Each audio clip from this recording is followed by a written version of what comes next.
So this is going to be the retail demonstration. So we've already gone through the main features that we've had on the food service side for both QSR and for fine dining, tableside dining.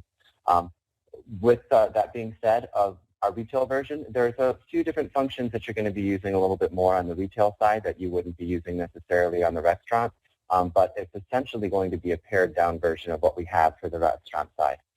If there's much fewer functions that you're ever going to need for a retail situation, as opposed to doing a restaurant situation, so that's kind of taken into account there. And also, all of the things that we have in the retail implementation here are still available on the food service implementation of the product as well. So if we have any kind of hybrid, like a restaurant with a souvenir shop attached to it or anything where they're doing food service as well as doing retail, we definitely have the system that can support a hybrid model that has both different kinds there. You can have them running in tandem. And we can do that either by doing our different profiles that we would access here, or we can keep everything underneath the same profile. And it's just the way that we structure everything in our front-end point of sale for access, and what we're going to have more barcode related and more manual entry that would be able to keep us in the same profile for everything. But let's go ahead and log in now. And the same setup and everything that we have in the front for retail is going to be the same. The only real difference is you're going to be relying a lot more on your barcode when you're going to be doing retail sales. So it would be clicking new sale. We can do different things within the retail when we do select a new sale. We can do our different type of sale, or we can go ahead and start building our order. One of the things that we can do when we are going to be putting in our inventory is we can do the manual entry that way. We can also scan items in. Using our barcode scanner, and we could have had those already on the item with the UPC or the SKU provided by the vendor, or we could have our barcode scanner going based off of different barcodes that we've created and we've generated within the system for ourselves. And the other way that we can add items to the tab is by entering in the product name in the product search. So if we don't have a barcode associated, we're not sure where the item is located within the system, here I can still search through the system and find whatever it would be that I would need to put in there. Just tap on the item, and it gets added immediately over to the order pad. Other things that we can do in terms of how we're going to be structuring our items is we can do units of measure. So if this is a one-to-one kind of situation, we can do that. We can also have our inventory adjusted so this Bud Light 12-pack bottle, its unit of measure would be 12 per pack. So we could actually have that as our inventory measure for 12 per pack. And we can also do things by weight.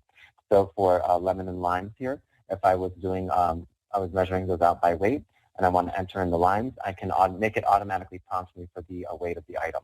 This is something that the supermarket is generally going to need. A deli situation is going to need this.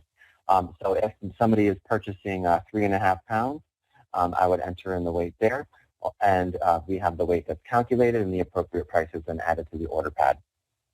We have our similar functions that we're able to do here as well in terms of discounting at the line item. We can do comping at a line item. We can do the feeding if we need to as well. And if we put something on an error, we can also delete it at this point as well. And then another thing that we can do is we can either have it by selecting the item when we've added it to the cart.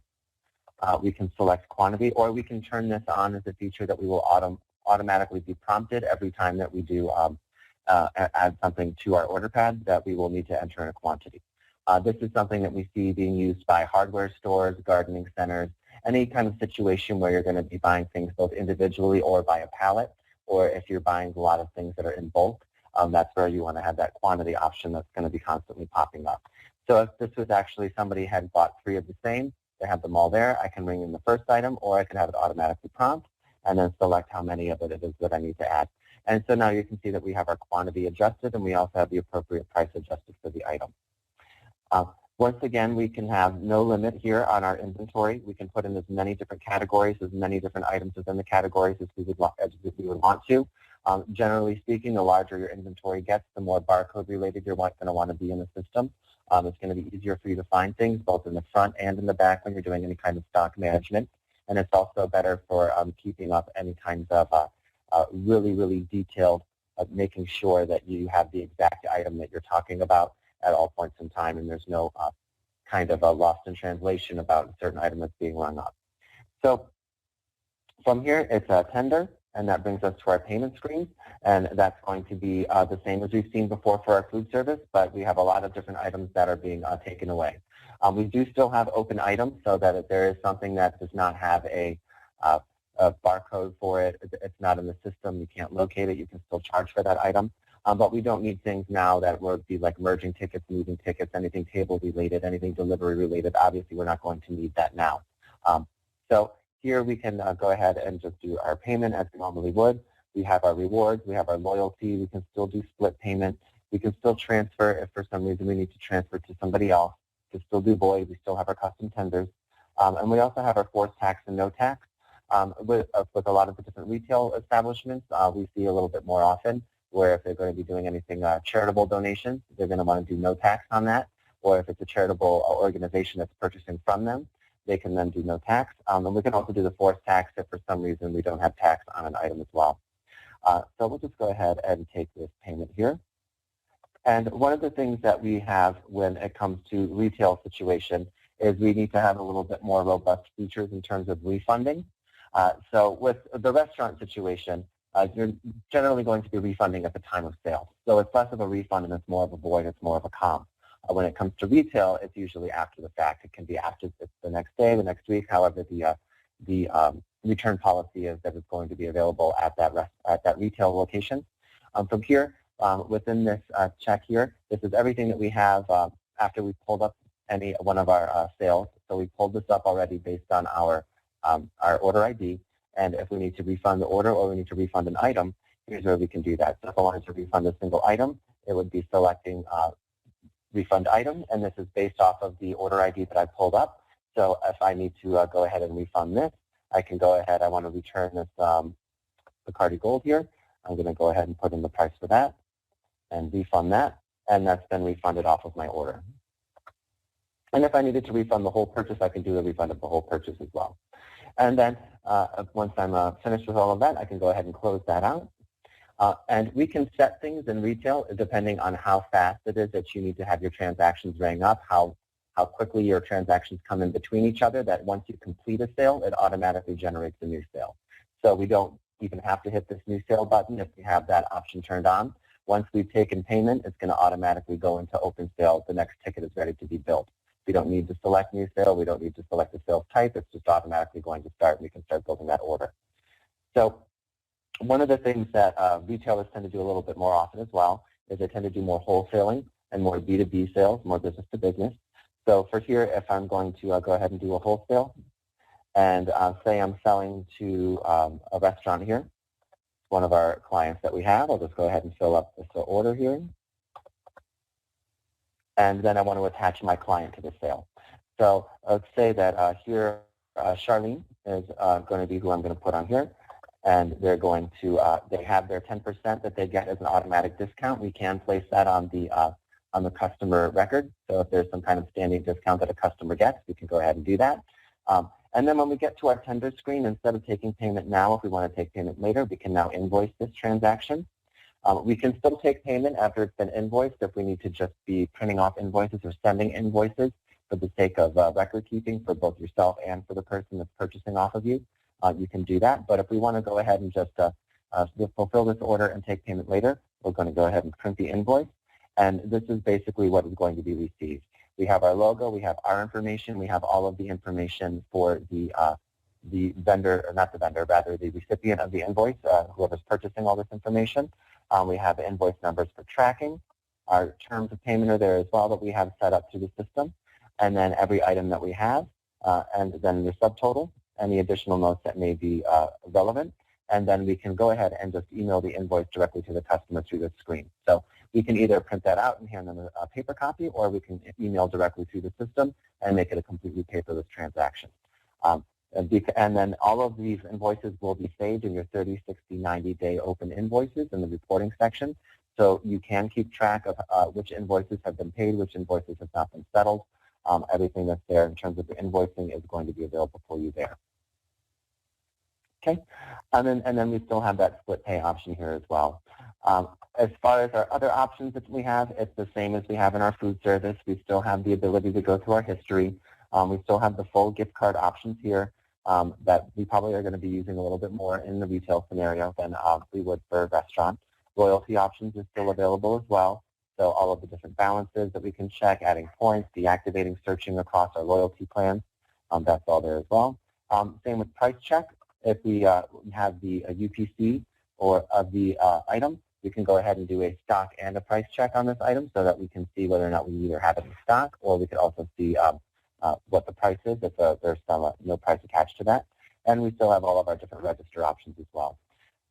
And then with the client management, it is the same as it is for a restaurant, and it shows you any orders that they would previously have in the system, any loyalty programs that they may be on, and then all of their different information based on name, address, telephone, any notes that you would want in there as well. And then if we're doing our virtual loyalty card, where it's basically we don't have to have a physical card, and we're doing virtual loyalty, there's a number that's assigned to our clients. By attaching them to the record, it will automatically allot the appropriate amount of points and show you the rewards balance that's available within the transaction from doing that loyalty. Okay, so that's pretty much the flow through for the front end point of sale. It's very, very straightforward when it comes to retail. This is probably the easiest implementation that we have of the software, and we don't have to deal with things that we do in restaurants where we have to have kitchen printers, we have to have multiple printer routing, where certain items are going to be printing out at certain areas, like a bar versus a kitchen printing, things like that. And it's very straightforward, and these tend to be our much easier installations and things that we're able to really do much more of these remotely than having to do on-site installations when it comes to retail. Okay. In our reporting section, we can show right here in our receivables where we have all those 30, 60, 90-day open invoices. And the invoice for Charlene that we just created is already in the system here. So you can see that everything is real time in the system. It's automatically going in from the front end to the back end. There's no syncing of the front end. We don't have to close that register to have the invoice translate over into our receivables. It's going to already be there waiting for us.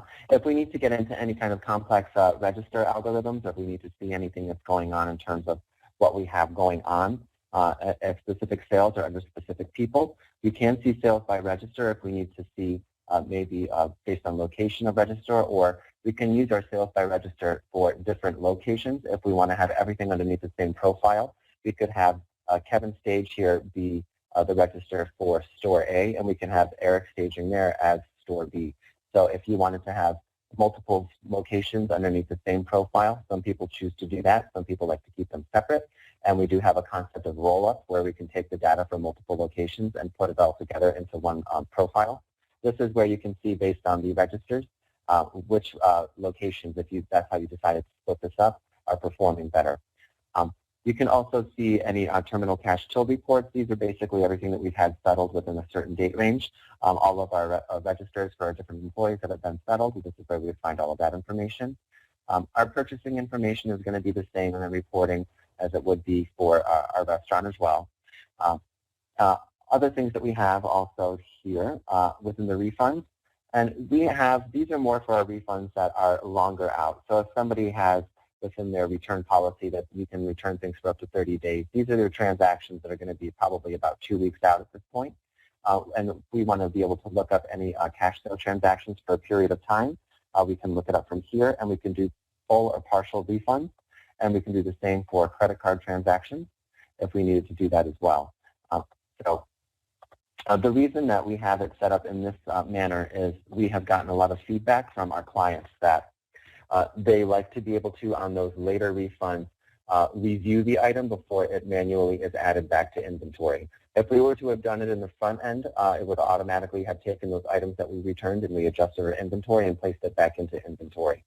When you have items that have been in the customer's hands for a longer period of time, and then it's coming back to the store, there's a greater likelihood that it's going to have to be sent back to manufacturer, or for some reason it's not going to be able to be sold with the same product. Maybe some kind of damage, some kind of wear and tear, something that's already been taken out of the box, those kinds of different things. They like to have the option of reviewing that before automatically adjusting their inventory. So for here, if I wanted to go ahead and do a partial refund on this $106.40 transaction, I just wanted to return something that was worth $25.60. I could do that partial refund and go ahead and refund that order. And it's going to adjust everything that we have in all of our reporting, and it's also going to adjust on the front end in our register, and that will be something that will show based on the amount of cash that the employee has to turn in when they close their register out at the end of their shift. Now, we can also see reports based on all of the refunds that we've had issued. So if we wanted to go in and see all of the refunds that we have issued during a certain time period, we can do that as well. So it's something that we can go through in the system and pull up. Okay. And then we have all of the normal transaction information that we would need, all of our different sales data, all of our different reports are here, and all of those are available. Same with all of the different employee metrics that we've seen in, before for the fine dining and for QSR. Everything else is there. And so let's go ahead over into the products. We do have the item kits, and the item kits that we have here are those where we have the components that are broken down underneath products. So we have our product could be in the restaurant space. The example is I always use is a pizza, and then it's the dough, the sauce, the cheese, the toppings is what goes into your item kit. If you have the kind of retail business that you're doing any kind of custom built items, so say you're a custom cabinetry business, you can use the raw materials as products and then create item kits based on those raw materials.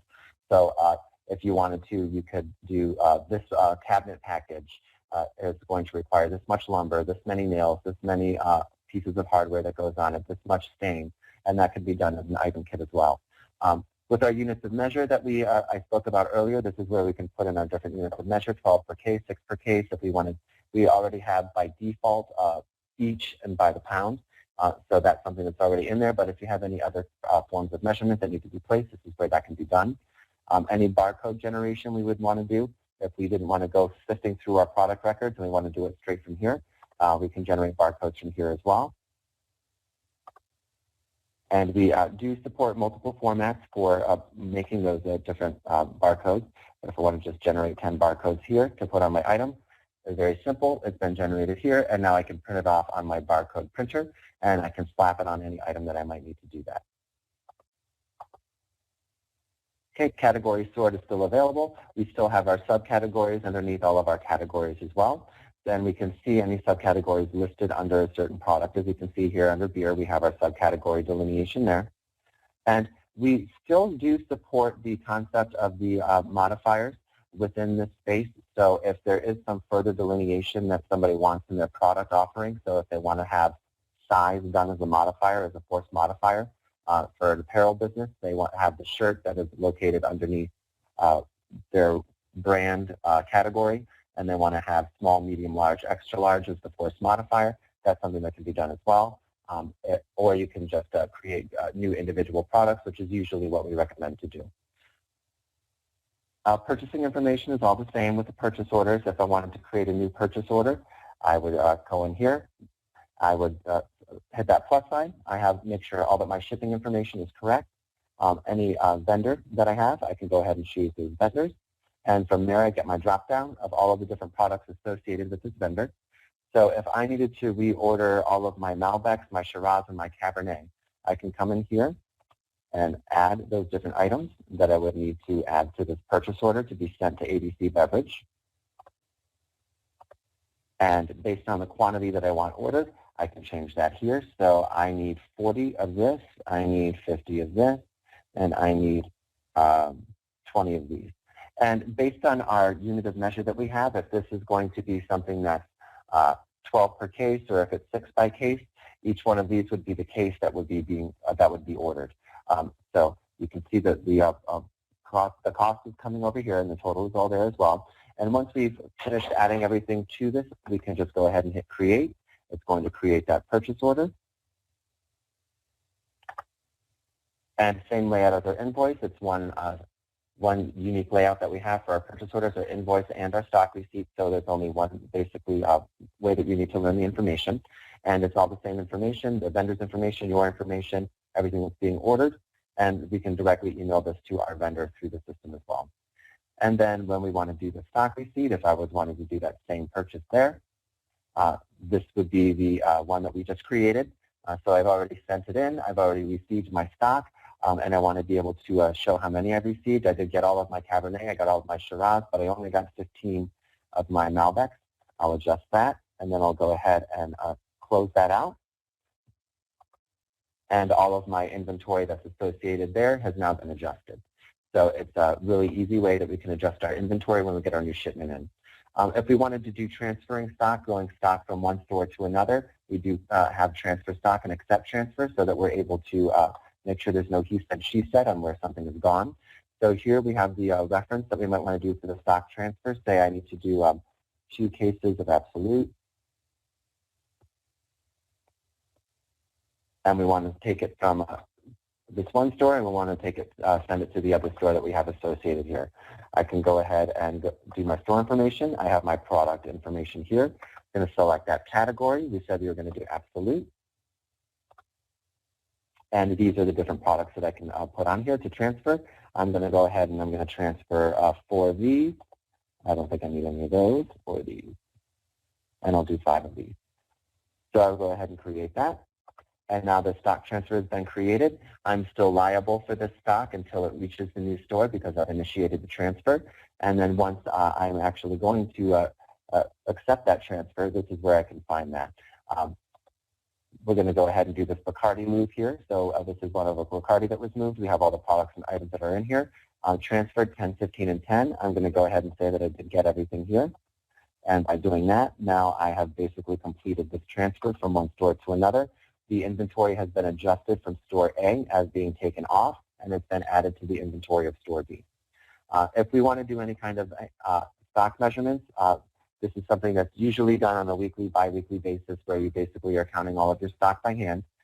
We can come in here, and by putting in the UPC code, it's going to bring up the product information for us. It will show what we have on hand in the system, and then we can enter here what we have on hand that's actually been counted. If there's any discrepancy, it will then adjust the inventory appropriately so that we have represented in the system what we have as actual on the shelf. Okay. One of the things that is used a little more in retail as well is the planner. Generally speaking, in food service, the only time that we have the planner being used is if we have large parties or events that are being planned, so weddings, birthday parties, whatever different things that might happen that way. But we can also use the planner. Here we have a number of different clients that use this for different ways. We have people that use this to schedule service appointments. So if there's any kind of maintenance that is associated with a product that's being sold, they can schedule their service here. We do also have anything that's appointment-based, so like any automotive repair or pet grooming, salon, spa, that can also have this planner being used to be able to schedule their appointments. We have our monthly view, our weekly view, and our day view that we can go through. We have different ways that we can filter through our different appointments based on either the title of the appointment, the customer that's associated with the appointment, or the employee that created it. And then we also have different tags that we can associate with these different items as well.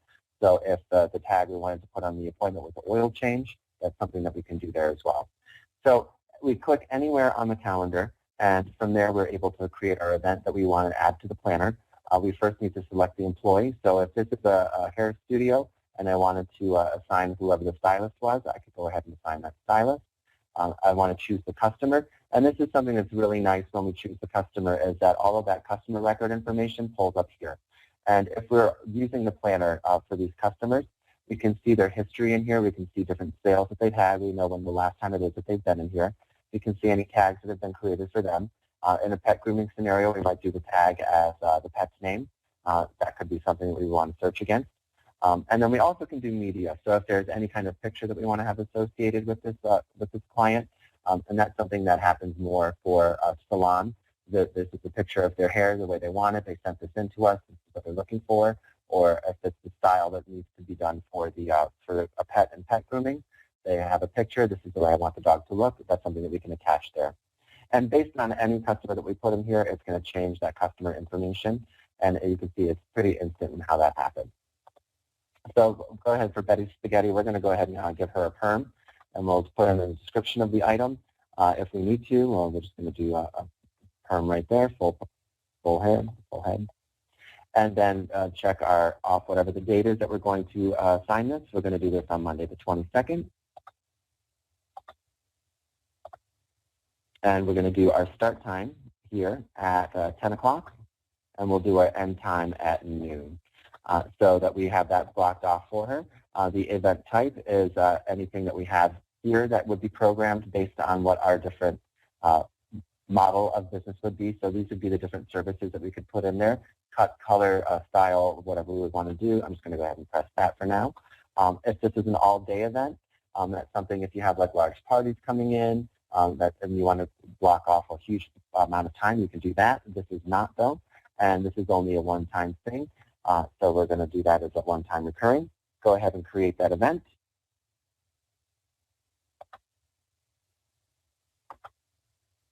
And the event is added to the planner. Within the configuration, something that is a nice feature for retail is that when we are going into our store information, we can put all of our different specials for any kind of period of time, any promotions that we're going to be doing. We can put here on our receipt, and that will print out basically until we change it. We can also put any kind of payment policy about refunds, any kind of return exchange policy that can be placed there as well. If we needed to change any of our other information, that's always going to be available to us. We do support messaging through the system. So if you wanted to be able to message your employees, either one employee or all of them, you can do that through the system. So if maybe you have an issue with an employee that keeps on coming in late, you can send them a discrete message through the system. It's non-confrontational, and they're able to know that there's something they need to be aware of. Or if you wanted to let people know about scheduling blackouts, like for Black Friday, we're not going to let anybody request off the day after Thanksgiving. You can send that message through the whole system. We also have in here all of our gateway information, any house account information. Our licenses are all managed here as well. And what POS on Cloud does within their licensing is we have these license keys that are installed, and this is for both food service and for retail. The license keys are installed on the devices that are their hardware at the time that they receive their hardware. And what that does is it makes sure that that piece of hardware is licensed to access the information of the client within the cloud. So you can't just go to the local library and go onto the computer and go to posoncloud.com/mystore and be able to access anybody's information. It has to be an approved device that's accessing this particular information within the system. We also do use the licensing for subscription management, and we also use the licensing to be able to monitor hardware. If we have hardware failures where we have like credit card readers are no longer swiping, they're not reading, we have printers that aren't responding, cash drawers that aren't opening, we actually have internal systems that monitor that, and we're able to know that there's an issue with hardware before we're being contacted by the customer. So that is something that's a very nice feature within the licensing setup. And then once again, we do still have with the third-party clutch and value tax for our gift card and loyalty, MailChimp for marketing, and for the reporting, we do also sync up with QuickBooks. So we have all of that available. And that is pretty much the bulk of the retail system. Just one other thing about the nature of it being a cloud point of sale. You always have the most up-to-date version of the product. Right here in this little bell, these are all of our most recent updates that we've done to the system. These are bug fixes, these are new features, these are enhancements to the system. Nothing that's going to drastically change the behavior of the system, but it's pushed automatically to the system when we have updates, and it's usually done at like 4 o'clock in the morning on a Tuesday, so it doesn't affect anybody's business. And you always have the most up-to-date version. There's no downloading of the latest version and then having to install it, restart your system. Everything is always going to be the most up-to-date version. Okay, one question here. For retail clothing, can you get style, color, vendor, size, cost? We still have all of the same different attributes that can be placed into products as we did with food service. And those are different things that we can do when we have our different custom field tags based on size, based on vendor, based on designer. What we generally have had done for clients of ours that are apparel-based is they usually do their category based on the designer, and then they'll have subcategories based on the type of clothing, and then they'll use for the product name the style number. And then underneath that style number, they can have that specific style number that is just style, and then the dash, whatever it is for the size. So you are able to use that number as something that's independent of the SKU to be able to find that product and make sure it is the same product. So if you want to do red sweater style XYAB12345 dash M, that would usually be the style paradigm that they would use. One other question here in regard to the pricing. Can you set up different pricing structures for specific customers? So like maybe a wholesale rate, maybe some other type of a loyalty type rate or that type of thing? Yes, that is something that is within our roadmap and our current development. It's actually something that's being worked on right now, is to have different pricing structures based on that sales type. So, and when you saw at the beginning where we had the, when we hit new sale and we could choose by either retail or wholesale, when we have that information in there, the retail would have one set of pricing and the wholesale would have a different set of pricing. We already do have within the system, when we are dealing with our clients, within our client management section, we can set, based on the customer, a rolling discount that would always be applied based on that customer. So if somebody is in there every single day and you're going to want to always give them 5% off, you can have that associated with their client ID, and whenever they're added to that sale, it will automatically do that discount.